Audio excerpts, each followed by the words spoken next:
Hi friends, welcome to our channel Sanman. I am Nupura.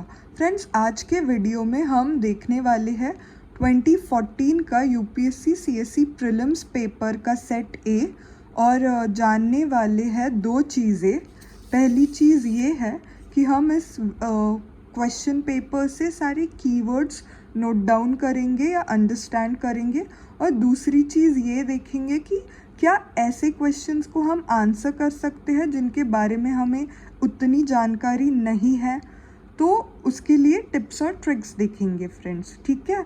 और एक चीज़ मैं कहना चाहूँगी जो बहुत इम्पॉर्टेंट है, वो ये कि अगर आपको ऐसे कोई कीवर्ड्स मिलते हैं जिनके बारे में जानकारी नहीं है ना, तो फ्रेंड्स उन पे रिसर्च करिएगा।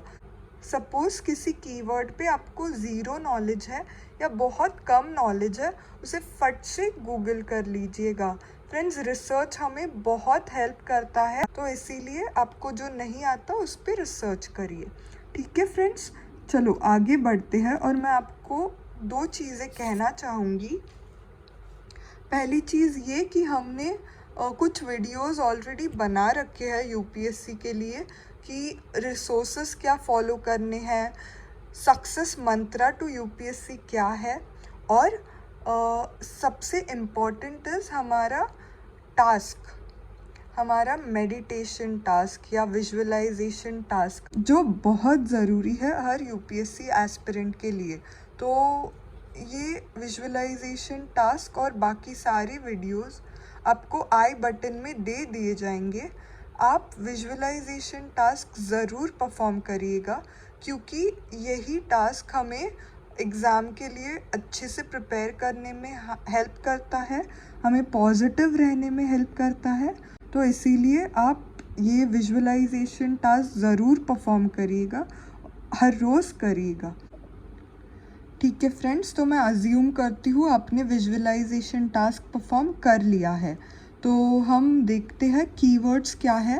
फ्रेंड्स, ये 2020 प्रीलिम्स के पहले सॉल्व किया हुआ मेरा पेपर है, तो मैंने वही ले लिया है आपके लिए। तो इसमें से हम फटाफट से ग्रीन पेन से मार्क करेंगे कीवर्ड्स, ठीक है। तो सस्टेनेबल शुगरकेन इनिशिएटिव, ये हमारा है कीवर्ड, ठीक है। और अब देखते हैं क्वेश्चन क्या है। What are the significances of practical approach to sugarcane production.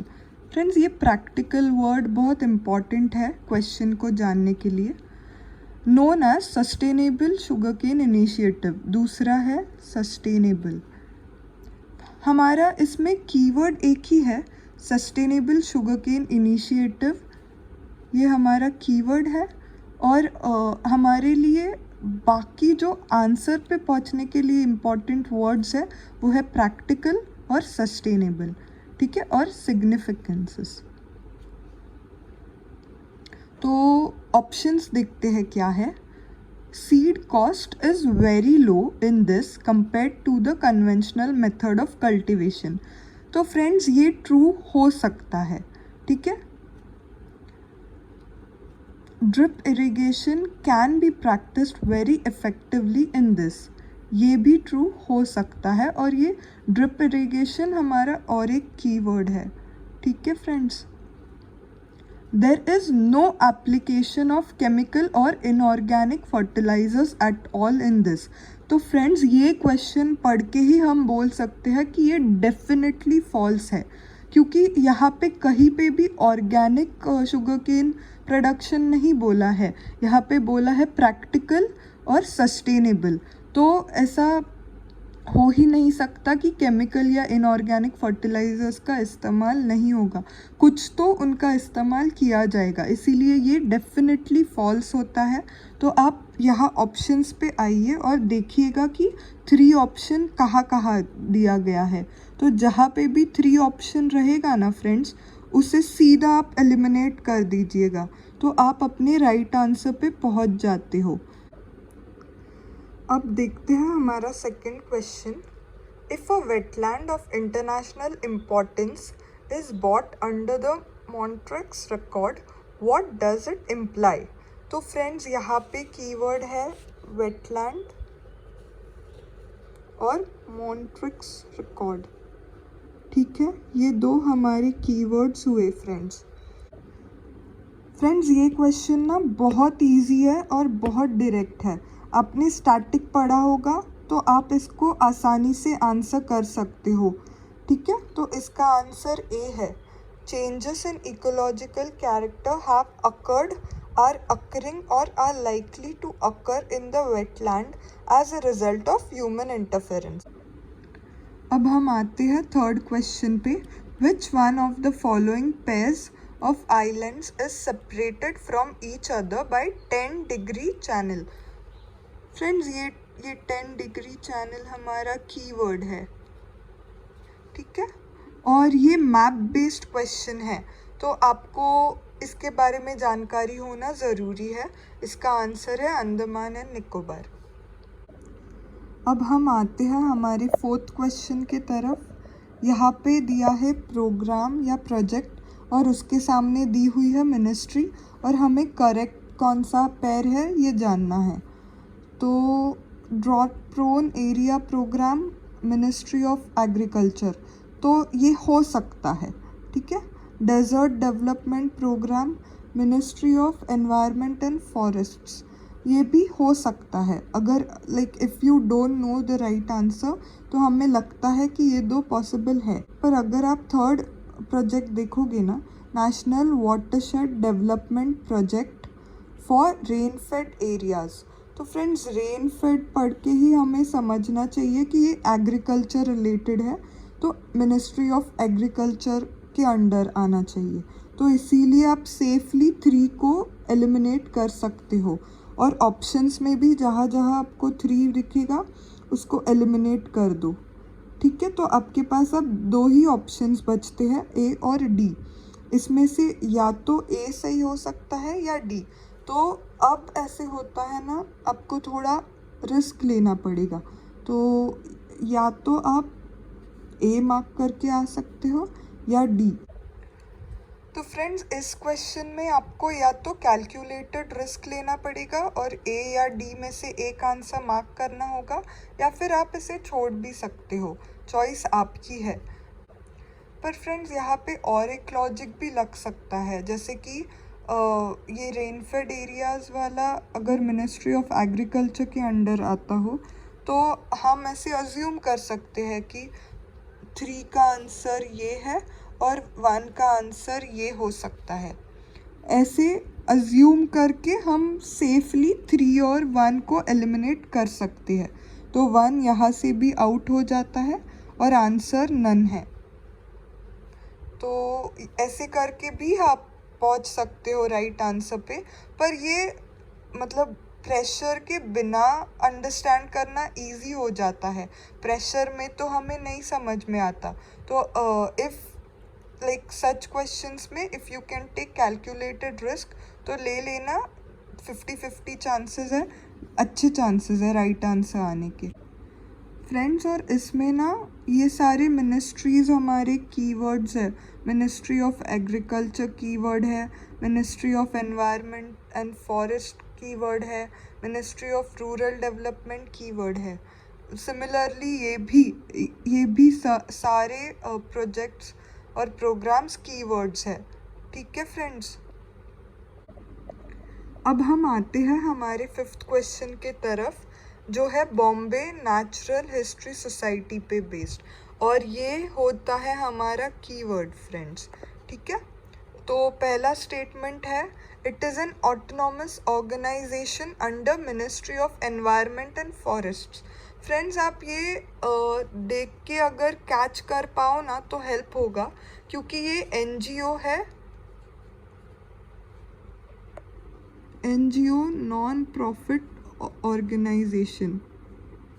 तो ये किसी मिनिस्ट्री के अंडर नहीं आएगा, ये इंडिपेंडेंट है।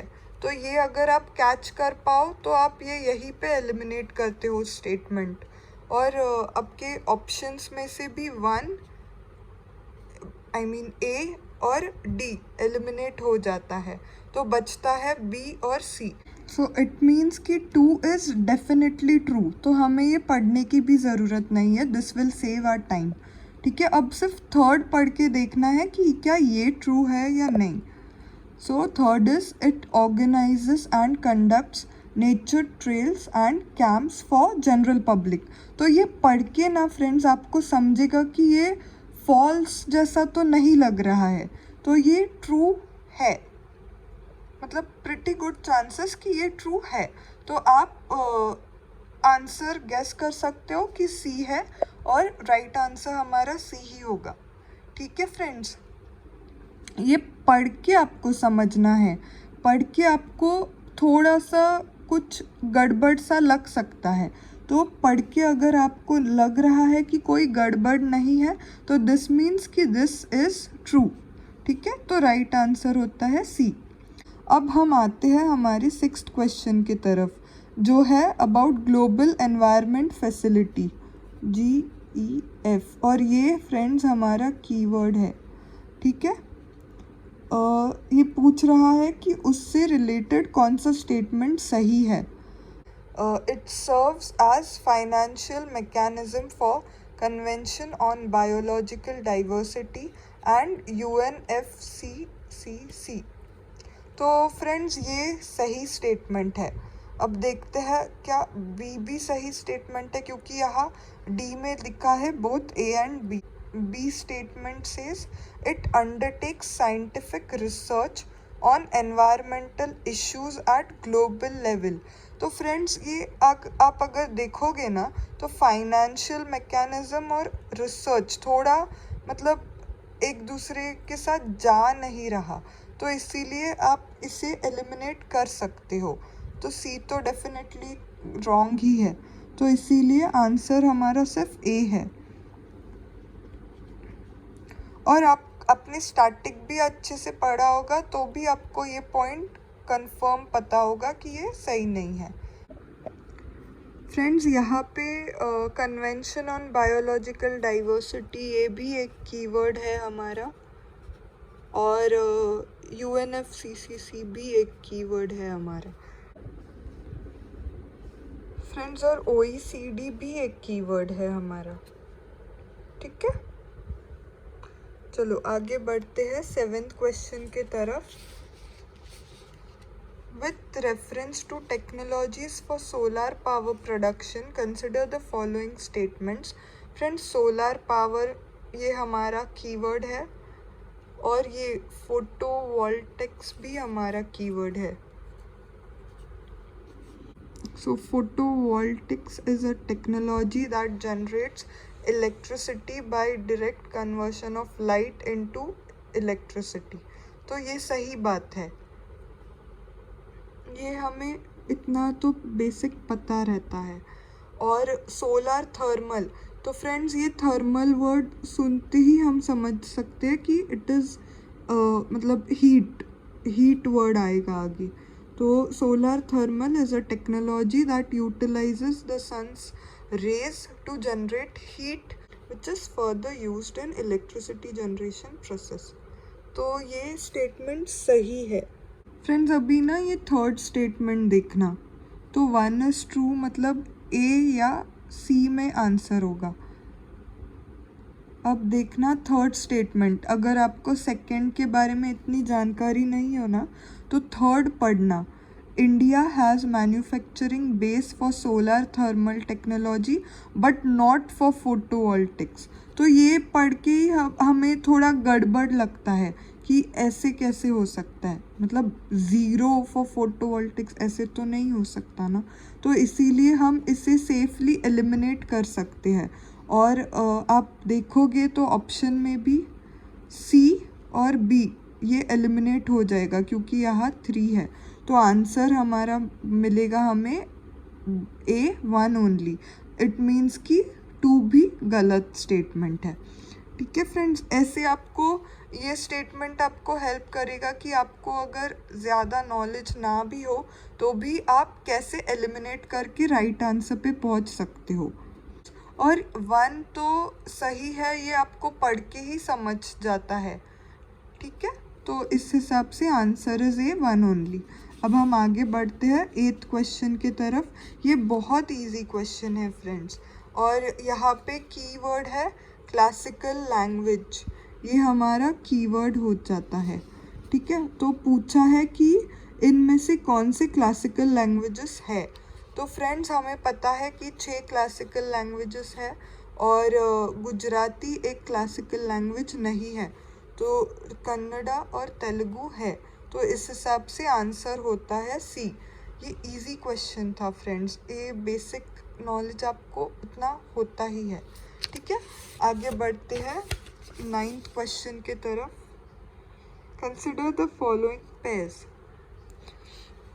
नम्पा tiger reserve Mizoram, Gomti wildlife sanctuary Sikkim, Saramati peak Nagaland.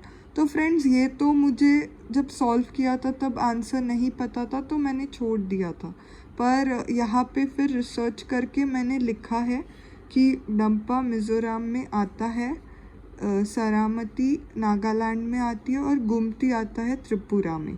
तो इसीलिए 2 सही नहीं है और answer is 1 and 3 only.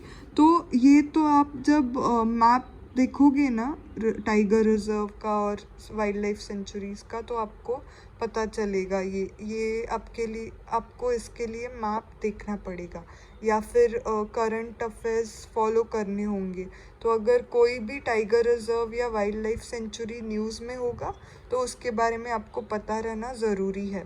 Friends ये हर एक टर्म हमारे लिए कीवर्ड है। Dampa tiger reserve, Gomti wildlife sanctuary, Saramati peak.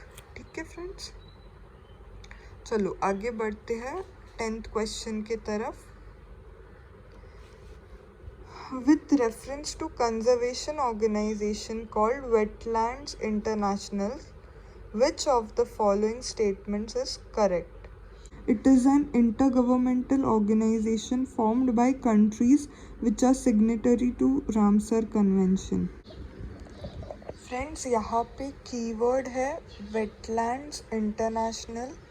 ठीक है, और ये एक एनजीओ है फ्रेंड्स, इसीलिए ये इंटरगवर्नमेंटल ऑर्गेनाइजेशन नहीं हो सकता।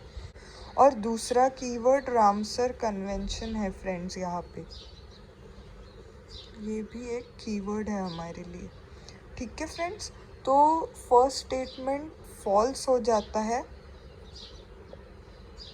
और सेकंड स्टेटमेंट आप पढ़ोगे ना तो आपको ऐसे कुछ गलत नहीं लगेगा उसे पढ़ के, मतलब कोई गड़बड़ वाली फीलिंग नहीं आएगी। देखो, it works at the field level to develop and mobilise knowledge and use the practical experience to advocate better policies. तो ये पढ़ के हमें लगता है कि ये सही है, तो इसीलिए हम इसे ट्रू पकड़ेंगे और इसे फॉल्स बोल के एलिमिनेट कर देंगे। तो इस हिसाब से हमारा आंसर होता है B2 ओनली। ठीक है फ्रेंड्स,